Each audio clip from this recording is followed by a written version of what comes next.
Al terminar la guerra, muchos perpetradores fueron juzgados, otros huyeron, y algunos murieron junto a Hitler en el corazón del búnker. Pero sus apellidos no desaparecieron. Décadas después, los herederos del Tercer Reich siguen vivos. Algunos rompieron con su pasado, cambiaron de identidad o eligieron el exilio interior. Otros mantuvieron fortunas familiares, ocuparon cargos, conservaron archivos o simplemente callaron. La sangre los une a quienes diseñaron el sistema más letal del siglo XX. ¿Quiénes son los descendientes de los líderes nazis? ¿Qué parte del Reich sigue viva en quienes lo heredaron? ¿Y qué sucede cuando lo que heredas no es solo un nombre, sino un crimen? El clan Goebbels, las herederas invisibles de Magda y Joseph. El holding Harald Quandt opera desde Bad Homburg como una de las estructuras patrimoniales más discretas de Alemania. 5 mujeres controlan desde allí participaciones que incluyen BMW, inversiones tecnológicas y activos inmobiliarios valorados en miles de millones de euros. Sus reuniones trimestrales transcurren en salas corporativas sin fotografías familiares, sin memorabilia histórica, sin referencias al pasado que construyó su fortuna. Bettina, Gabriele, Annette, Katharina y Patricia Quandt administran el legado de Günther Quandt, industrial que durante el Tercer Reich convirtió sus fábricas en centros de producción bélica utilizando 50.000 trabajadores esclavos. Prisioneros judíos, polacos y soviéticos fabricaron baterías submarinas, componentes de misiles y armamento en plantas donde las cifras de mortalidad no se registraban en documentos oficiales. La fortuna Quandt se construyó mediante métodos que iban más allá del trabajo esclavo. Durante la década de 1930, Günther Quandt participó activamente en la arianización de empresas judías, proceso mediante el cual negocios prósperos eran confiscados a sus dueños originales y transferidos a empresarios alemanes a precios irrisorios. La empresa textil de los hermanos Simpson en Suhl, los talleres mecánicos de la familia Goldschmidt en Hannover y la fábrica de componentes eléctricos de Samuel Hirsch en Stuttgart pasaron a manos de Quandt por fracciones de su valor real. El sistema funcionaba con eficiencia burocrática. Las autoridades nazis tasaban las propiedades judías por debajo del valor de mercado. Los propietarios originales eran obligados a vender bajo amenaza de deportación y empresarios colaboracionistas como Quandt adquirían activos industriales completos por sumas simbólicas. En muchos casos, los antiguos dueños fueron posteriormente deportados a campos de concentración, eliminando cualquier posibilidad de reclamación futura. La conexión familiar emerge en un detalle genealógico que las hermanas prefieren omitir. Magda Goebbels fue su abuela. La esposa del ministro de propaganda, madre simbólica del Reich, asesina de sus propios hijos en el búnker de Hitler. El 1 de mayo de 1945, Magda sedó a sus 6 hijos con morfina y luego les introdujo cápsulas de cianuro en la boca. Los vistió con camisones blancos, les peinó el cabello y regresó al pasillo del búnker con los ojos enrojecidos. Horas después, se suicidó junto a Joseph Goebbels en el jardín. Para ella, un mundo sin nacionalsocialismo no merecía ser vivido. BMW representa su activo más visible. Cuando la empresa automovilística enfrentó bancarrota en los años 60, Herbert Quandt la rescató estableciendo control accionario familiar que perdura.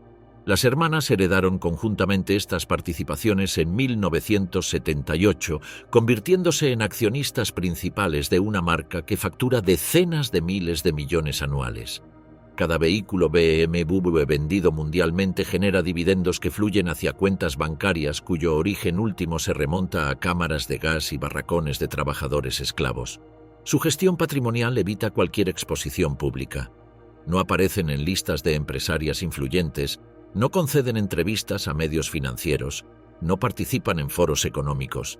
La administración operativa queda en manos de gestores profesionales, mientras ellas se limitan a decisiones estratégicas en reuniones familiares cerradas que transcurren en alemán, idioma que todas dominan perfectamente pese a décadas de vida internacional. En 2011, la presión mediática forzó un reconocimiento histórico. El documental El silencio de los Quandt había expuesto por primera vez la colaboración directa de la familia con el nazismo, mostrando documentos y testimonios sobre el uso sistemático de trabajo esclavo. La presión pública obligó a las hermanas a encargar al historiador Joachim Scholtisek un estudio independiente que documentó en más de 1000 páginas la colaboración empresarial de Günther Quandt con el régimen nazi. El informe Scholtisek reveló detalles devastadores. En la fábrica de Hannover-Stocken, más de 20.000 trabajadores forzados fabricaron torpedos y munición bajo condiciones que causaron miles de muertes por agotamiento, malnutrición y enfermedades. En las plantas de AEFA, Fabrik Sonnenburg, prisioneros de guerra soviéticos producían baterías para submarinos trabajando turnos de 16 horas diarias con raciones de supervivencia. Los documentos contables de la época registraban a estos trabajadores como unidades de producción, no como seres humanos. Gabriele Quandt, la mayor, emitió declaraciones reconociendo estos vínculos familiares tras la publicación del informe. Patricia expresó profundo pesar por el sufrimiento causado durante el régimen nazi. Sin embargo, estas manifestaciones no derivaron en compensaciones económicas significativas ni modificaciones en la estructura patrimonial. Las fábricas donde murieron trabajadores esclavos siguen operando bajo nombres corporativos modernos. Los dividendos continúan fluyendo hacia las mismas cuentas bancarias que se beneficiaron del genocidio. Bettina Quandt representa la única ruptura visible en esta gestión silenciosa. A los 16 años descubrió la identidad real de Magda Goebbels cuando un profesor de historia mostró fotografías de la familia de Joseph Goebbels en clase. Reconoció inmediatamente a su abuela en las imágenes oficiales del régimen. Esa noche confrontó a su madre, quien confirmó la conexión familiar que había mantenido oculta durante años. La revelación condujo a Bettina a una crisis identitaria que la llevó a conversión al judaísmo, matrimonio condescendiente de supervivientes del Holocausto y alejamiento definitivo del patrimonio familiar. Sus hermanas eligieron caminos menos dramáticos, pero igualmente alejados del escrutinio. Gabriele se volcó temporalmente al activismo marxista durante los años 70, participando en manifestaciones estudiantiles y grupos de izquierda radical, como si el comunismo pudiera expiar los pecados capitalistas de su bisabuelo. Catarina se dedicó al mundo del espectáculo y las relaciones sociales, frecuentando círculos artísticos europeos donde su apellido Quandt no generaba reconocimiento histórico. Annette formó una familia numerosa en Suiza y se retiró completamente de los negocios, dedicándose a la filantropía discreta. Patricia completó estudios de biología molecular en Nueva York y mantuvo un perfil académico discreto, especializándose en investigación genética en laboratorios privados. La estructura actual del holding permite gestión profesionalizada sin implicación personal directa. Las oficinas en Bad Homburg emplean 43 personas. Asesores financieros especializados, consultores legales internacionales, gestores patrimoniales con experiencia en fortunas complejas y analistas que monitorizan mercados globales. Las decisiones estratégicas se toman en reuniones familiares cerradas que se celebran 3 veces al año, pero la operativa cotidiana transcurre sin presencia visible de las herederas. Durante las últimas décadas, esta configuración ha demostrado eficacia para preservar y multiplicar el capital heredado. Las inversiones se han diversificado hacia sectores tecnológicos, participaciones en startups alemanas de inteligencia artificial, inmobiliarios, propiedades comerciales en Frankfurt y Múnich, y financieros, fondos de inversión que operan en mercados asiáticos. El patrimonio no solo se ha mantenido, sino que ha crecido exponencialmente desde la herencia inicial de 1978. Los archivos privados familiares permanecen inaccesibles bajo custodia de bufetes de abogados suizos especializados en discreción patrimonial. No existen memorias autorizadas, correspondencia publicada o documentación histórica disponible para investigadores. Esta opacidad contrasta con otras familias empresariales alemanas como los Krupp o los Thyssen, que han abierto parcialmente sus archivos históricos para facilitar estudios académicos sobre su participación en el régimen nazi. En Bad Homburg, las oficinas del holding Harald Quandt ocupan un edificio discreto de cristal y acero en la zona financiera.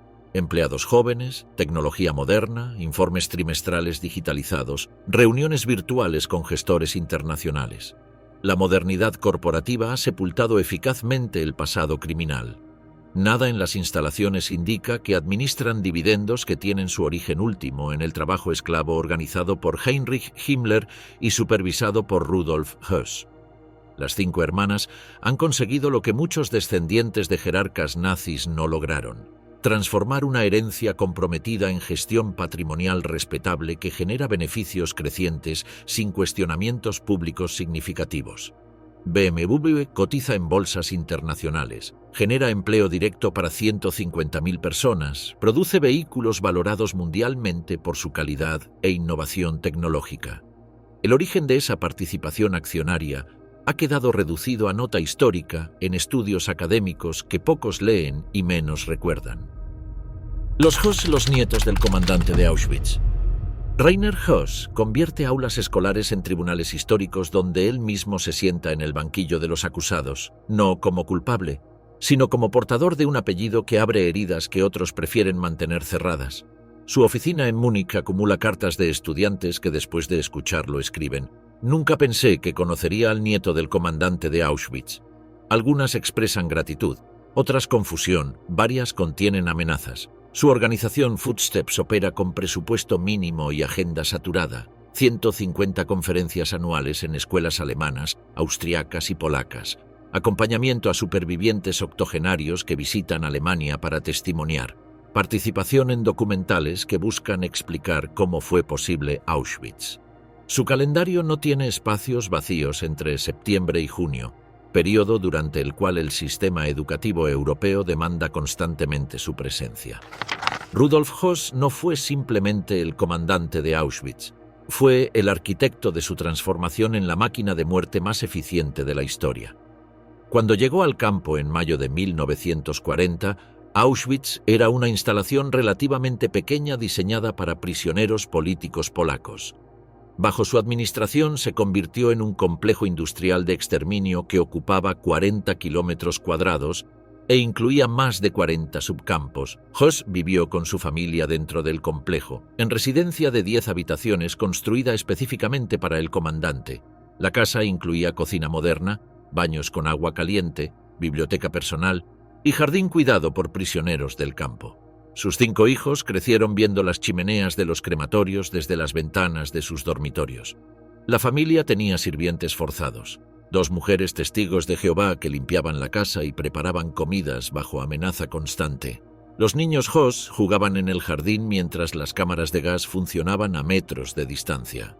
Montaban en bicicleta por senderos del complejo, nadaban en piscinas construidas por prisioneros, celebraban cumpleaños con tartas elaboradas por cocineros del campo. Esta normalidad doméstica coexistía con el asesinato sistemático de 1 millón de personas. El padre de Rainer creció en este ambiente, donde el genocidio era rutina laboral paterna y el sufrimiento masivo constituía el paisaje cotidiano de la infancia. Rainer heredó documentos familiares que constituyen su material educativo principal. El archivo incluye correspondencia entre Rudolf y Heinrich Himmler sobre mejoras técnicas en los métodos de exterminio, fotografías de la villa familiar con prisioneros trabajando en el jardín, cartas de Rudolf a su esposa describiendo progresos satisfactorios en las operaciones especiales. También conserva objetos cotidianos. La máquina de escribir donde Rudolf redactó informes sobre capacidad de exterminio, el reloj de bolsillo que usaba durante inspecciones a las cámaras de gas, juguetes de sus hijos encontrados en el ático de la casa familiar. En 2009 ofreció inicialmente estas pertenencias al memorial de Yad Vashem, generando controversia internacional. Supervivientes del Holocausto y académicos especializados interpretaron la oferta como intento de beneficiarse económicamente de la memoria del genocidio. Periódicos israelíes publicaron artículos cuestionando las motivaciones de Rainer. Finalmente donó todos los materiales al Instituto de Historia Contemporánea de Múnich, donde permanecen archivados para investigación académica bajo restricciones de acceso que protegen la sensibilidad histórica. Su ruptura familiar se consumó definitivamente en 2009 cuando fue desheredado oficialmente mediante documento notarial firmado por su padre. La decisión familiar consideró que las declaraciones públicas de Rainer traicionaban la memoria del abuelo y deshonraban el apellido Höss. Desde entonces vive exclusivamente de honorarios por conferencias, entre 500 y 1.500 euros según la institución, y colaboraciones educativas, manteniendo nivel de vida modesto en apartamentos alquilados que cambia frecuentemente por razones de seguridad. Las amenazas que recibe documentan la persistencia de redes neonazis alemanas y austriacas. Grupos de extrema derecha lo consideran traidor al legado germánico y agente del lobby judío internacional. En 2015, supremacistas blancos suplantaron su identidad en foros online para vincular su nombre con propaganda negacionista, publicando supuestas declaraciones donde Rainer reconocía que el Holocausto había sido exagerado por intereses sionistas. La operación de desinformación obligó a intervención de autoridades alemanas y protección policial durante varios meses. En Auschwitz-Birkenau, guía regularmente grupos de estudiantes israelíes, alemanes y polacos. Su presencia como nieto del comandante genera reacciones que van desde rechazo inicial hasta curiosidad morbosa por su perspectiva única. Algunos estudiantes israelíes se niegan inicialmente a escucharlo, considerando obscena su presencia en el lugar donde su abuelo organizó el asesinato de sus familiares. Sin embargo, la mayoría termina reconociendo el valor educativo de su testimonio. El momento más fotografiado y controvertido de su trayectoria fue el abrazo público con Eva Moses-Kor, superviviente de los experimentos médicos de Josef Mengele. El encuentro ocurrió durante una visita conmemorativa en Auschwitz en 2014. La imagen del nieto del comandante abrazando a una superviviente de 90 años dio la vuelta al mundo, pero dividió opiniones sobre la propiedad de gestos reconciliatorios en espacios sagrados de la memoria del Holocausto. Su trabajo con supervivientes incluye facilitación logística práctica para ancianos que visitan Alemania para testimonios educativos. Coordina alojamiento en hoteles, transporte adaptado para personas con movilidad reducida y acompañamiento médico durante visitas a campos de concentración que pueden resultar emocionalmente devastadoras. Esta colaboración práctica ha generado confianza gradual con familias de supervivientes inicialmente desconfiadas hacia alguien apellidado Heus. Pedagogos especializados en educación sobre Holocausto reconocen efectividad única de su método educativo. El profesor Klaus Tschira, de la Universidad de Heidelberg, ha documentado que estudiantes que asisten a conferencias de Rainer muestran 40% mayor retención de información histórica específica y desarrollan comprensión más profunda sobre mecanismos burocráticos que hicieron posible el genocidio. Su presencia física como descendiente del perpetrador genera impacto emocional que complementa educación histórica tradicional basada en libros y documentales. Documentales de BBC, ZDF y PBS lo han incluido como figura central en programas sobre Auschwitz. Nunca cobra por estas apariciones, condicionando su participación a que los programas mantengan rigor histórico y eviten sensacionalismo. Sus palabras en pantalla son invariablemente directas. Mi abuelo fue un asesino en masa. No hay justificación posible para lo que hizo. Mi obligación es asegurarme de que la gente comprenda cómo fue posible.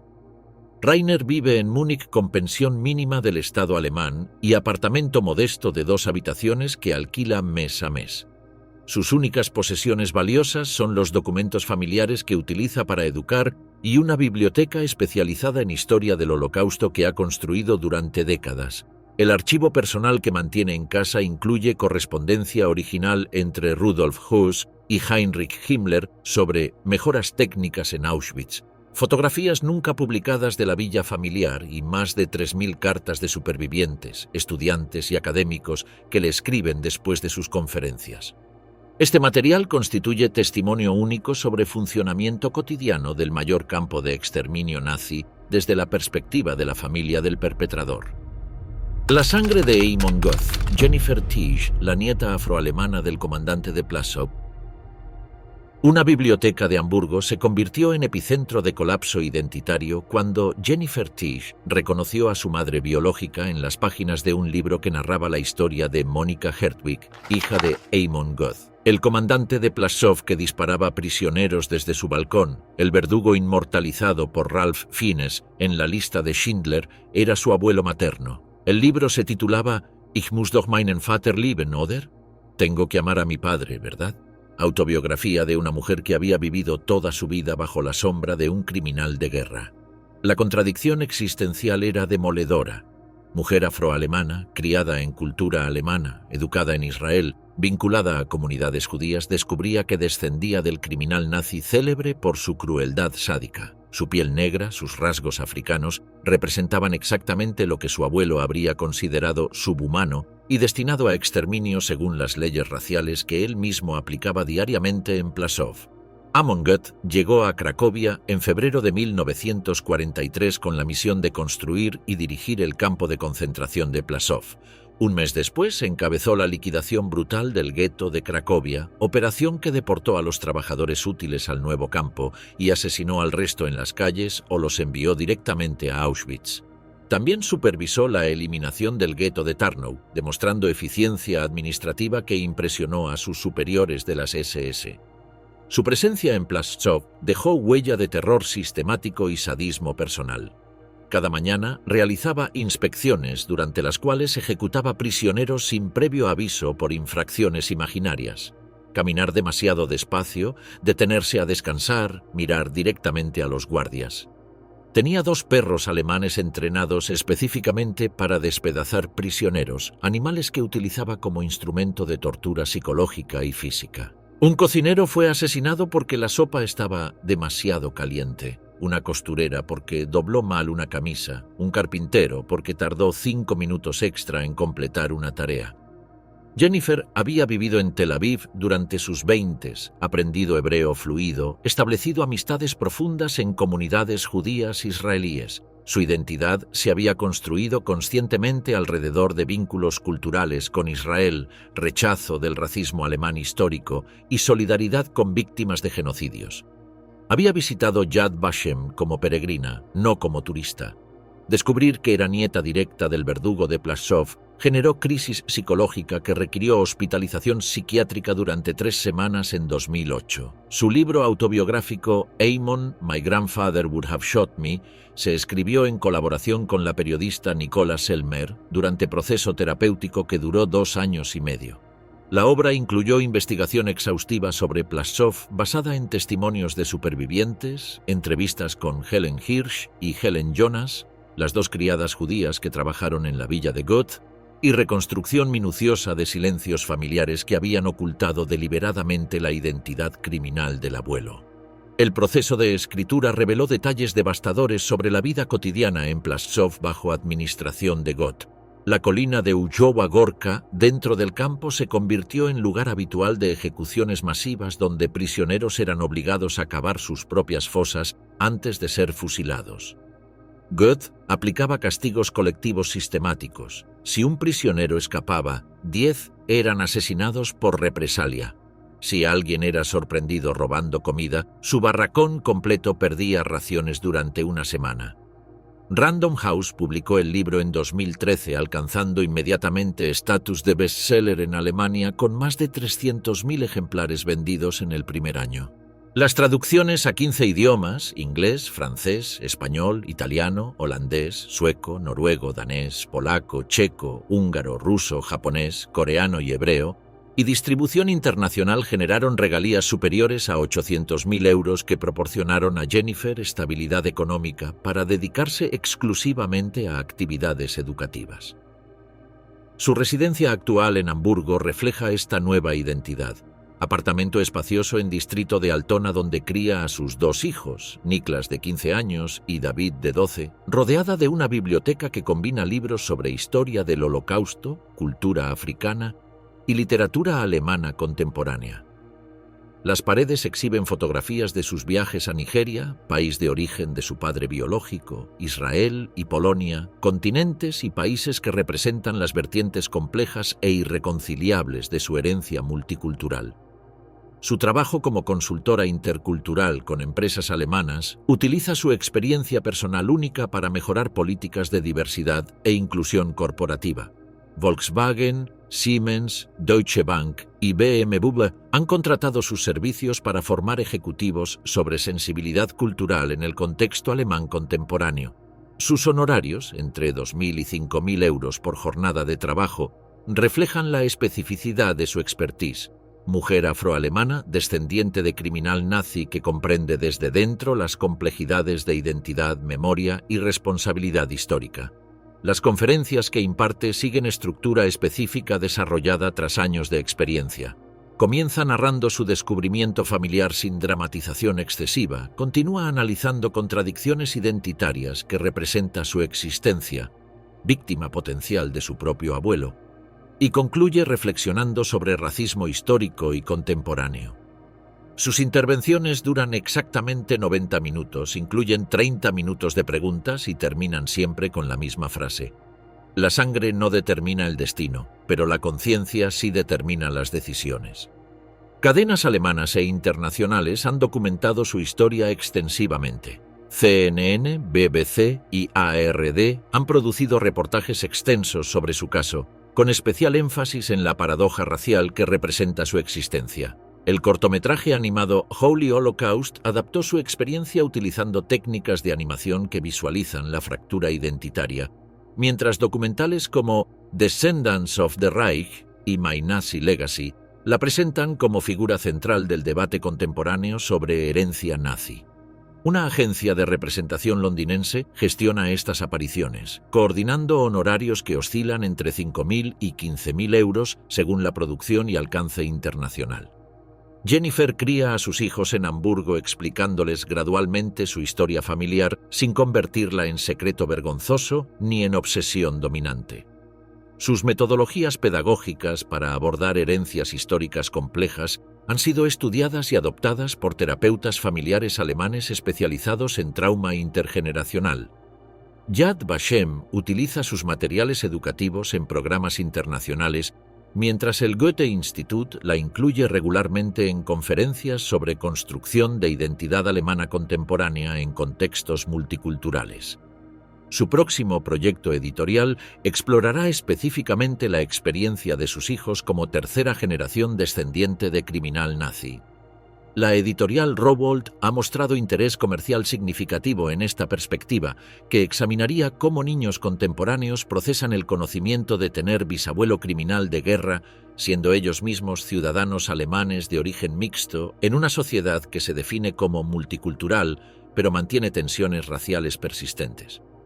La relación con Monika Hertwig, su madre biológica, permanece distante y emocionalmente compleja. Los encuentros esporádicos, documentados por Jennifer en diarios personales que podrían constituir material para un segundo libro, revelan imposibilidad de establecer vínculo materno-filial tradicional. Mónica, ahora de 78 años, representa para Jennifer el silencio y la negación que caracterizaron la posguerra alemana. Generaciones que prefirieron no saber, no preguntar, no confrontar la participación familiar en genocidio. El linaje Himmler, descendientes del arquitecto del Holocausto. Katrin Himmler transformó su apellido maldito en herramienta de investigación histórica, aplicando metodología académica rigurosa para desmantelar mitos familiares que habían sobrevivido décadas en narrativas alemanas de posguerra. Su obra, Los hermanos Himmler, no constituye solo biografía familiar, sino radiografía de cómo funcionaron complicidades cotidianas que hicieron posible el genocidio a nivel doméstico, profesional y social. Heinrich Himmler construyó el aparato represivo más eficaz del Tercer Reich, transformando las SS de una unidad de protección de 300 hombres en 1929 en estructura paramilitar de casi 1 millón de miembros en 1945. Su influencia se extendió mucho más allá del control policial.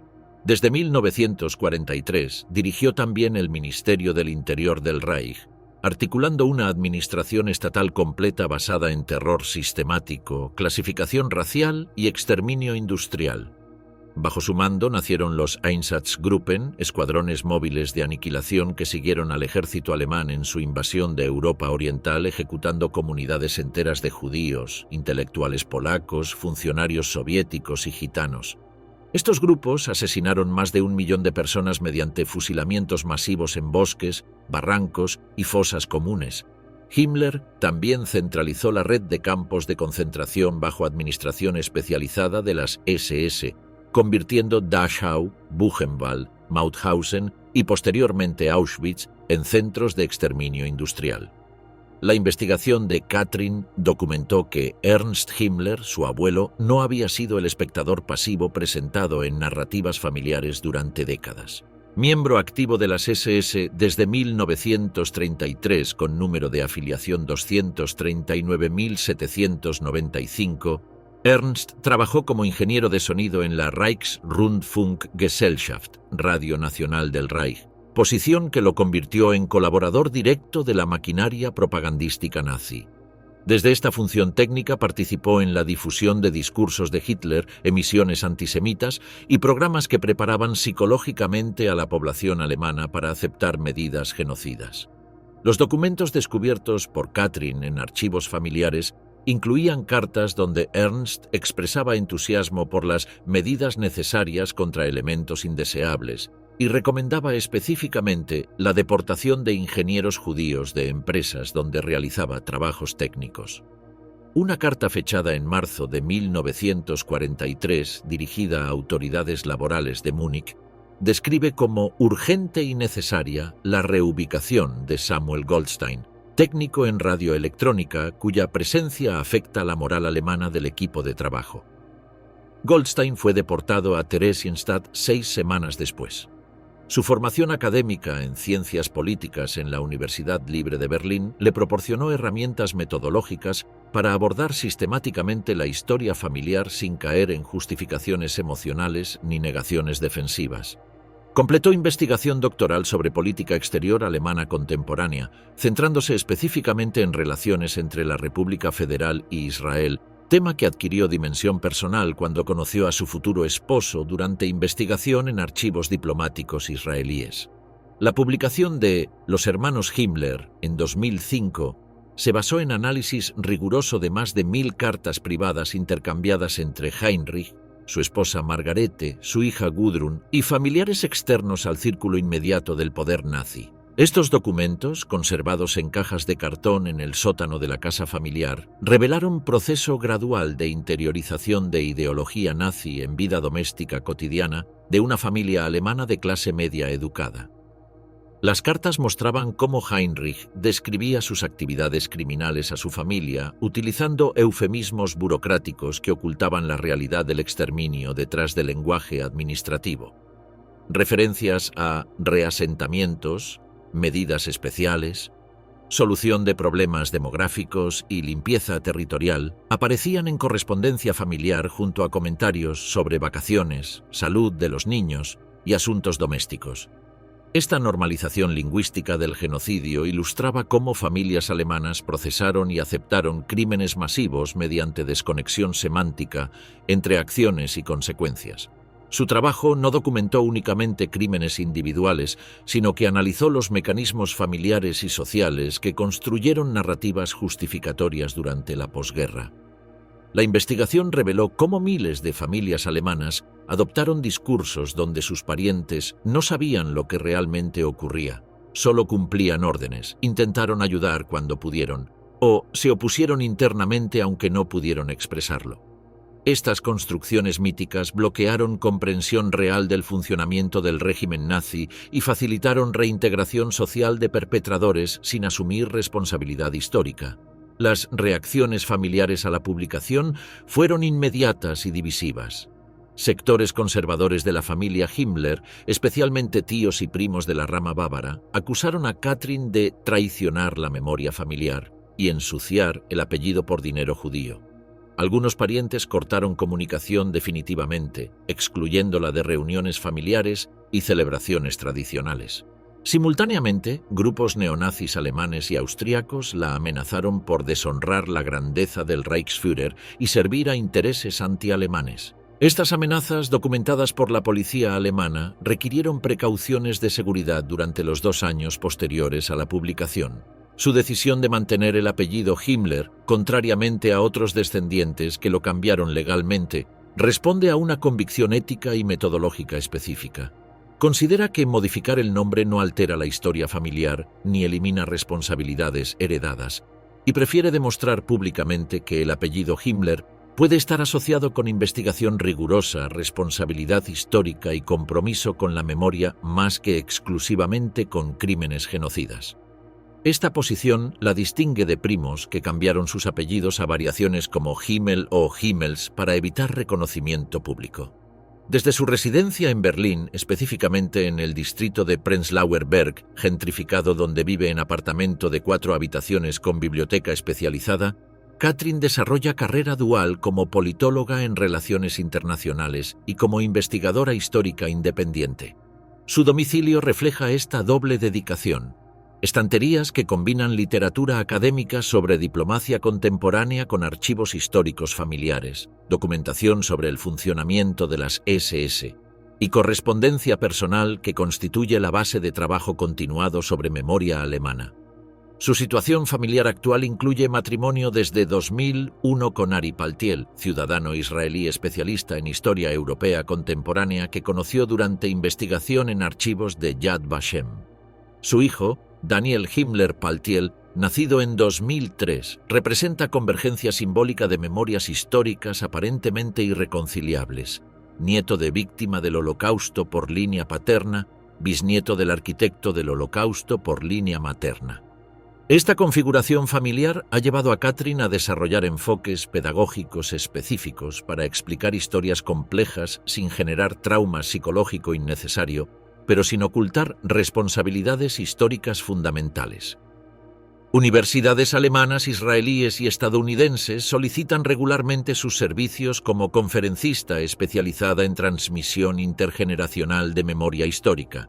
Múnich, Heidelberg, Humboldt, Harvard, Yale, Hebrew University y Tel Aviv han organizado seminarios monográficos sobre su investigación metodológica. Sus honorarios académicos, entre 3.000 y 8.000 euros por conferencia según la institución y duración, proporcionan ingresos suficientes para mantener dedicación parcial a investigación histórica independiente mientras desarrolla simultáneamente carrera en consultoría política internacional. Su actividad editorial ha continuado con proyectos sobre memoria histórica alemana que van más allá de su caso familiar específico. Colabora con revistas académicas especializadas como Vierteljahrshefte für Zeitgeschichte y Geschichte und Gesellschaft. Participa en proyectos colectivos sobre responsabilidad intergeneracional financiados por fundaciones alemanas y contribuye a estudios comparativos sobre descendientes de perpetradores de genocidios en diferentes contextos históricos: Armenia, Ruanda, Bosnia, Camboya. Sus publicaciones posteriores a Los hermanos Himmler han analizado comparativamente familias alemanas que enfrentaron diferentemente su pasado nazi. El estudio Silencio y Palabra, Estrategias familiares en la Alemania de posguerra, 2011, documentó casos de familias que eligieron confrontación activa, como los descendientes de Klaus von Stauffenberg, negación persistente, como sectores de la familia Göring, y gestión silenciosa, como ramas de la familia Krupp. Este trabajo comparativo reveló que respuestas familiares al pasado nazi no dependían de gravedad de crímenes cometidos, sino de factores culturales, educativos y económicos específicos de cada grupo familiar. Katrin Himmler ha transformado un apellido maldito en herramienta de conocimiento riguroso sobre funcionamiento de familias alemanas durante y después del nazismo. Su hijo Daniel, criado conociendo tanto la historia alemana como la israelí a través de su padre, representa nueva generación que hereda memoria compleja pero honesta sobre responsabilidades históricas. En Berlín, esta politóloga de 56 años continúa demostrando que confrontar el pasado familiar con metodología académica genera comprensión más profunda y socialmente útil que el silencio defensivo, la negación sistemática o la dramatización emocional que han caracterizado muchas aproximaciones alemanas a la herencia nazi. La familia Göring, Bettina Göring y la extinción voluntaria. En las montañas de Nuevo México, Bettina Göring cultiva plantas medicinales y practica terapias energéticas desde una casa que construyó con materiales naturales, diseñada específicamente para borrar cualquier conexión visual o simbólica con Europa. Su decisión más radical no fue el exilio geográfico, sino la esterilización voluntaria a los 30 años. Cortó biológicamente el linaje de Hermann Göring mediante intervención quirúrgica irreversible que ella misma describe como el acto más importante de mi vida. Su tío abuelo Hermann Göring acumuló poder en el Tercer Reich desde múltiples posiciones estratégicas que lo convirtieron en uno de los arquitectos principales del régimen. Fundador de la Gestapo en 1933, comandante supremo de la Luftwaffe, responsable del plan cuatrienal que controló amplios sectores de la economía alemana durante la guerra y uno de los principales organizadores del expolio sistemático de arte durante la ocupación europea, Hitler le otorgó el rango único de Reichsmarschall, posición superior a cualquier otro comandante militar del régimen. Su firma personal aparece en la orden que dio inicio oficial a la solución final. Durante la ocupación de Francia, Göring supervisó personalmente el robo de obras de arte en una escala nunca vista en la historia. Su nombre aparece más de 130 veces en archivos aliados sobre expolio cultural. Las piezas seleccionadas terminaban en su residencia de Karinhall, opulenta finca de 100.000 acres convertida en santuario personal del saqueo europeo. Se estima que su colección personal alcanzó valor superior a $200 millones de la época, incluyendo obras de Monet, Van Gogh, Renoir y esculturas clásicas robadas de museos franceses, holandeses y polacos. La ruptura familiar de Bettina comenzó dramáticamente a los 13 años, cuando su abuela paterna, quien había mantenido vínculos personales cercanos con Hermann Göring durante el régimen, negó sistemáticamente la existencia del Holocausto durante una confrontación familiar. La anciana exhibía retratos de Hermann en la sala principal de la casa. Se refería a él como el Gran Hermann en conversaciones cotidianas y afirmaba que los campos de concentración habían sido centros de trabajo donde los judíos vivían mejor que muchos alemanes. Incapaz de convivir con este negacionismo activo, Bettina abandonó el hogar familiar esa misma noche sin despedirse. Su adolescencia transcurrió erráticamente por comunas hippies, movimientos espirituales y comunidades contraculturales que florecían en Europa y América durante los años 70 y 80. Vivió en ashrams de India, participó en ceremonias indígenas en México, se unió a comunidades de mujeres en California, experimentó con drogas psicodélicas en Ámsterdam y buscó constantemente filosofías que le permitieran construir identidad completamente ajena a su apellido alemán. Cada experiencia representaba intento de reinventarse lejos de la historia europea que había marcado su sangre desde el nacimiento. Durante su estancia en una comuna espiritual en Goa, India, Bettina tomó la decisión más radical de su vida: esterilización voluntaria a los 30 años mediante ligadura de trompas realizada en hospital local. La intervención quirúrgica no respondió a razones médicas ni económicas, sino a convicción filosófica profunda de que ciertos apellidos no merecen continuidad biológica. Su hermano Klaus tomó decisión idéntica mediante vasectomía, expresándola con frase que Bettina cita frecuentemente: «He cortado la línea de sangre. Hermann Göring muere conmigo». La elección de Nuevo México como residencia permanente respondió a búsqueda de entorno cultural completamente ajeno a la historia europea, donde su apellido no generara reacciones automáticas de reconocimiento, repulsión o curiosidad mórbida. En Santa Fe y posteriormente en Taos encontró comunidades de inmigrantes, artistas alternativos, terapeutas holísticos y buscadores espirituales donde su apellido Göring no activaba referencias históricas inmediatas. Esta invisibilidad cultural le permitió construir identidad profesional y personal completamente desvinculada de su herencia familiar. Su actividad profesional actual se centra en terapias holísticas que combinan técnicas energéticas aprendidas en India, trabajo con plantas medicinales nativas de Nuevo México y prácticas de sanación corporal basadas en tradiciones chamánicas.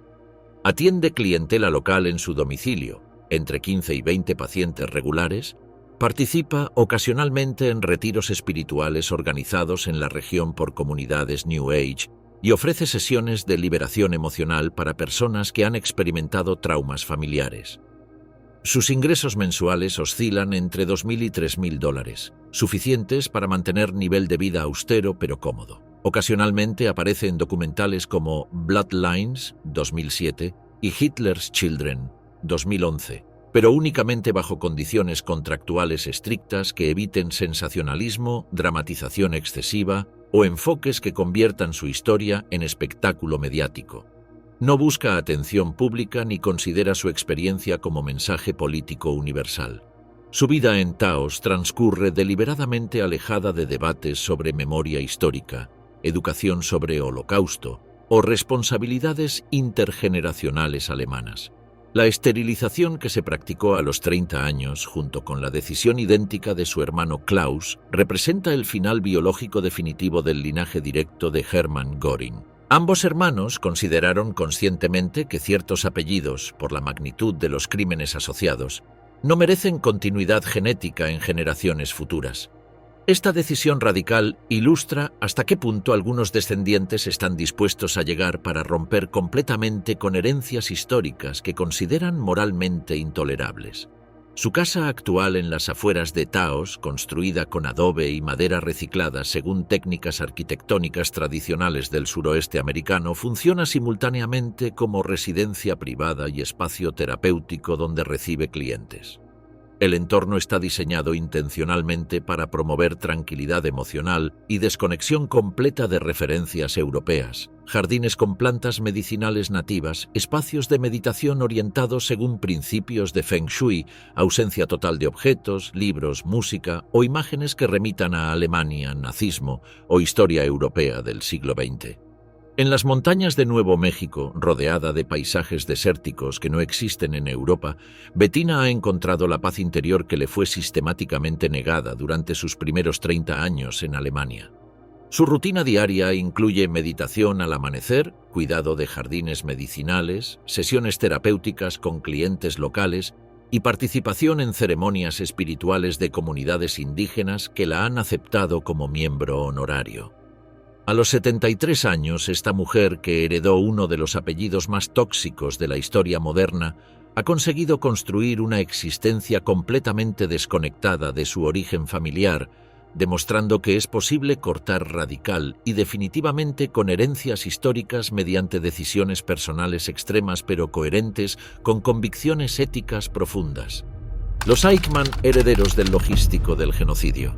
En oficinas del Instituto Arqueológico Alemán, Ricardo Eichmann examina cerámicas milenarias de civilizaciones mesopotámicas mientras su apellido resuena simultáneamente en aulas donde se enseña historia del Holocausto a estudiantes que nunca conectarían al arqueólogo discreto con el organizador de deportaciones masivas, hijo del hombre que coordinó el transporte de millones de judíos hacia campos de exterminio.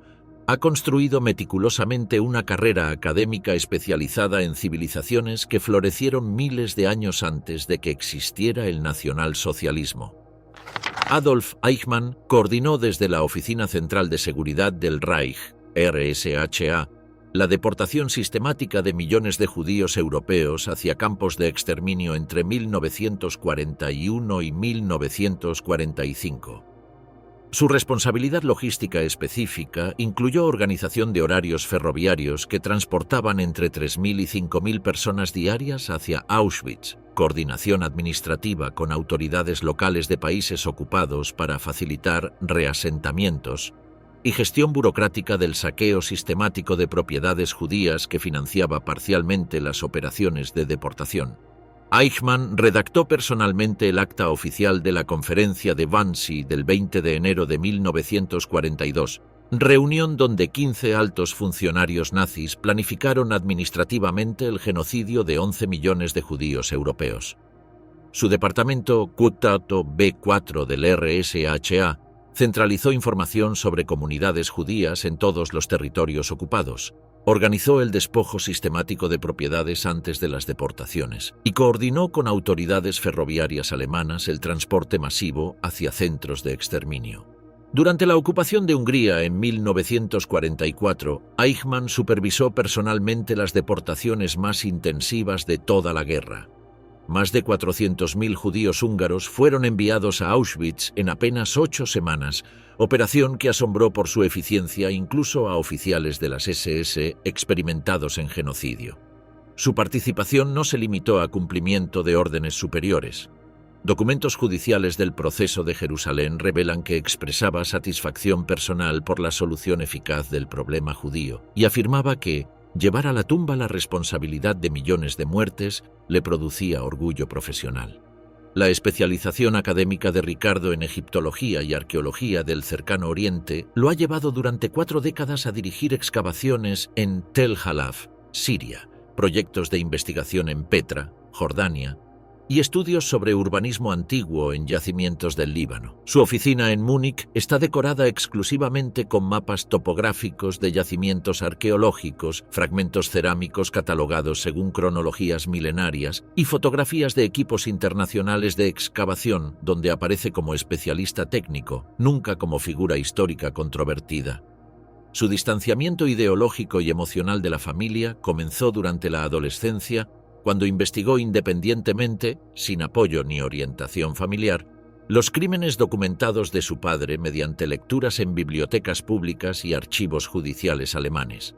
Mientras sus hermanos mayores Klaus, Horst y Dieter desarrollaban interpretaciones que justificaban o minimizaban la responsabilidad paterna, Ricardo formó comprensión crítica que lo llevó al rechazo completo de cualquier relativización de crímenes genocidas. Klaus y Horst Eichmann no solo defendieron públicamente la memoria de su padre, sino que fundaron durante los años 60 y 70 organizaciones neonazis en Argentina, promovieron activamente negacionismo del Holocausto mediante publicaciones clandestinas y reivindicaron a Adolf Eichmann como mártir del deber patriótico alemán, perseguido por conspiración sionista internacional. Klaus organizó desde Buenos Aires reuniones de exmiembros de las SS exiliados, distribuyó literatura antisemita y mantuvo correspondencia con grupos de extrema derecha europeos hasta su muerte en 1996. Ricardo no mantiene comunicación alguna con estos hermanos desde mediados de los años 80, situación que describe lacónicamente como consecuencia inevitable de diferencias morales irreconciliables sobre responsabilidad histórica y valores humanos básicos. La ruptura familiar no fue gradual, sino definitiva. Última conversación telefónica con Klaus terminó cuando éste calificó a Ricardo de traidor a la sangre alemana por trabajar con colegas israelíes en proyectos arqueológicos. En 1995 se reunió privadamente con Zvi Aharoni, el agente veterano del Mossad que había capturado a Adolf Eichmann en Buenos Aires en 1960. El encuentro, organizado discretamente durante visita de Ricardo a Israel para investigación académica, transcurrió en oficinas del Instituto de Estudios Históricos de Jerusalén sin cobertura mediática ni testigos externos. La conversación duró 2 horas. No incluyó disculpas rituales ni reproches dramáticos, sino intercambio factual sobre circunstancias históricas y reconocimiento humano mutuo de complejidades heredadas.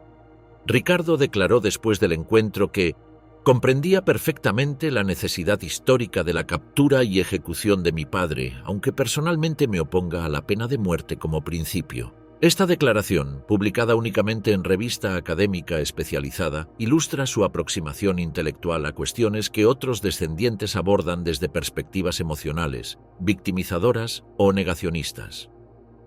Rechaza sistemática y consistentemente invitaciones de medios comerciales, ofertas editoriales para memorias familiares y propuestas para participar en documentales sensacionalistas sobre nazismo. Cuando periodistas lo contactan telefónicamente por su apellido histórico, responde invariablemente con declaración breve: confirmo el parentesco, rechazo completamente los crímenes de mi padre y solicito respeto por mi privacidad profesional. No ha concedido entrevistas televisivas extensas desde los años 90, periodo durante el cual participó reluctantemente en programas educativos alemanes sobre responsabilidad intergeneracional. Su oficina en el Instituto Arqueológico Alemán refleja esta separación deliberada entre identidad profesional e historia familiar. Las paredes exhiben exclusivamente material relacionado con su trabajo académico: mapas topográficos de excavaciones, cronologías de civilizaciones antiguas, fotografías de artefactos arqueológicos, bibliotecas especializadas en historia del Cercano Oriente. Colegas que trabajan diariamente con él durante décadas pueden olvidar completamente su apellido histórico, normalización profesional que Ricardo considera uno de sus mayores logros personales en construcción de identidad alternativa. Durante excavaciones en Jordania y Líbano, Ricardo ha colaborado rutinariamente con arqueólogos israelíes sin que su apellido Eichmann generara tensiones profesionales significativas o incomodidad política. Sus colegas judíos valoran exclusivamente su expertise técnica en cerámicas antiguas y contribuciones científicas a publicaciones especializadas. El contexto académico internacional permite colaboración basada en competencia profesional más que en identidades históricas heredadas, demostración práctica de que es posible trascender apellidos comprometidos mediante trabajo competente y conducta ética consistente. Ricardo Eichmann, a los 70 años, continúa trabajando como investigador emérito en proyectos sobre civilizaciones que florecieron milenios antes del nacimiento de Adolf Eichmann. Entre cerámicas mesopotámicas de hace 4000 años y ruinas sirias de la Edad del Bronce, ha encontrado refugio intelectual en épocas históricas donde los crímenes del siglo XX no habían ocurrido todavía y donde su apellido no activaba memoria de deportaciones, cámaras de gas y sufrimiento masivo. Su dedicación a la arqueología representa elección deliberada y sostenida de construir conocimiento científico sobre el pasado remoto, más que obsesionarse con la historia reciente que marca trágicamente su apellido, demostrando que es posible heredar nombres comprometidos y construir simultáneamente legados académicos respetables basados en méritos individuales y contribuciones positivas al conocimiento humano. Niklas Frank, el hijo del gobernador general de Polonia. Niklas Frank es uno de los descendientes directos más visibles del aparato político nazi. Es hijo de Hans Frank, quien fue gobernador general de la Polonia ocupada entre 1939 y 1945. Durante ese periodo, su padre firmó y supervisó medidas administrativas que facilitaron la creación de guetos, el uso de trabajo forzado, las deportaciones masivas y la persecución sistemática de la población judía. Hans Frank fue condenado a muerte en los juicios de Nuremberg y ejecutado en octubre de 1946. Niklas creció en la posguerra en una Alemania marcada por el silencio y la reconstrucción. Su infancia transcurrió lejos de la figura paterna, pero bajo el peso de su apellido. En la adultez desarrolló una carrera como periodista y escritor. A diferencia de otros herederos del Tercer Reich, su enfoque ha sido de confrontación abierta con la historia familiar. Ha investigado de forma extensa el papel de su padre en la estructura de poder nazi y ha publicado varios libros y artículos en los que describe con precisión la magnitud de los crímenes cometidos por su familia. Su trabajo se basa en fuentes documentales, archivos familiares y diarios personales. La recopilación sistemática de datos le permitió reconstruir la trayectoria administrativa de su padre durante la ocupación de Polonia.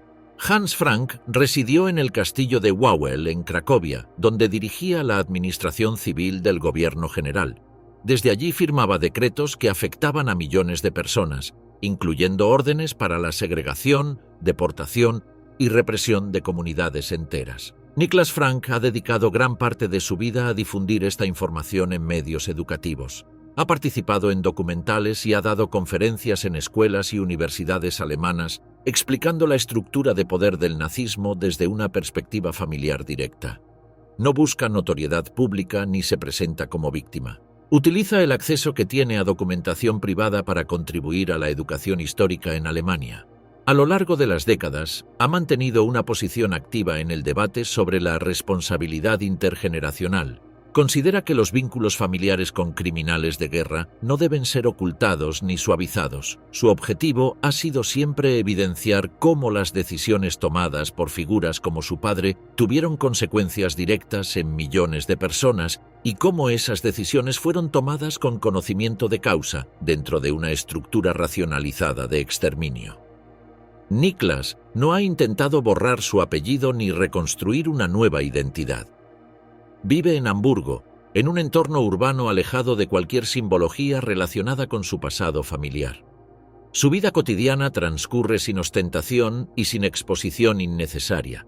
Participa en actividades vinculadas a la memoria histórica únicamente en contextos educativos o de investigación. A diferencia de otros descendientes que han optado por el silencio o por la desvinculación simbólica, él ha integrado el conocimiento de su origen en su vida profesional. No ha recibido compensaciones económicas ni ha mantenido vínculos con estructuras patrimoniales vinculadas al nazismo. Su relación con la figura de su padre ha sido estrictamente histórica y documental, sin componentes afectivos ni revisionistas. Durante las últimas décadas ha sido consultado por académicos, periodistas y organismos educativos interesados en la transmisión de memoria histórica. Su testimonio ha sido incluido en producciones audiovisuales y materiales pedagógicos, no como forma de redención personal, sino como parte del esfuerzo colectivo por comprender las dimensiones sociales y familiares del régimen nazi.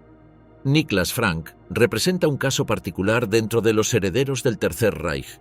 No administra fortunas, no encabeza fundaciones ni participa en debates ideológicos. Su contribución ha sido estrictamente documental: sistematizar la historia de su padre, exponerla públicamente y dejar constancia de su impacto dentro de las estructuras administrativas del régimen. Desde su lugar, ha mostrado que la confrontación con el pasado puede adoptar formas racionales y objetivas, sin dramatismo ni negación.